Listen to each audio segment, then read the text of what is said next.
महाकुटा, पट्टदकळ आणि ऐहोळ ही तिन्ही ठिकाणं बघून झाल्यावर आता आपण निघालो आहोत हम्पीच्या दिशेने। बदामीवरनं 4 वाजता ट्रेन होती, पण पुन्हा रिटर्न मागे येण्यापेक्षा आपण एकच कार करून ही तिन्ही चारही ठिकाणं बघून घ्यावी असा विचार केला आणि कार घेऊनच पुढे निघालो हम्पीच्या दिशेने।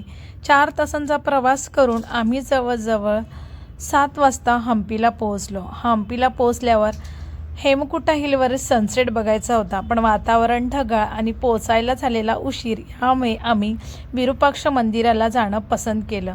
सगळेजण रेडी झालो आणि जवळच हॉटेलच्या अगदी जवळ असलेल्या विरूपाक्ष मंदिरामध्ये आलो।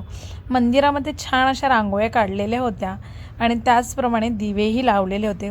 पूर्ण दिव्यांचा लखलखाट झाला होता आणि विरूपाक्ष मंदिरामध्ये आलो आणि लक्ष्मी हत्तींचा आशीर्वाद नाही घेतला तर विरूपाक्ष मंदिराला येऊन फायदा काय। आणि मस्त असं विरूपाक्ष मंदिरामध्ये हत्तीणीचं दर्शन झालं आणि लक्ष्मी हत्तींनी आम्हाला सगळ्यांना आशीर्वाद दिला। आशीर्वाद घेऊन अगदी मंदिराच्या बाजूलाच असलेलं 5 मिनिटं अंतरावरील हम्पी बाजार बघायला विसरू नका। तर आम्ही आलो आहोत हम्पी बाजार बघण्यासाठी।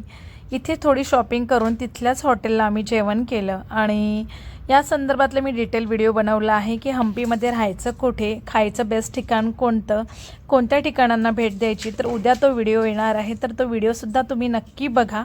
तर चला मग भेटूया एका नवीन व्हिडिओमध्ये।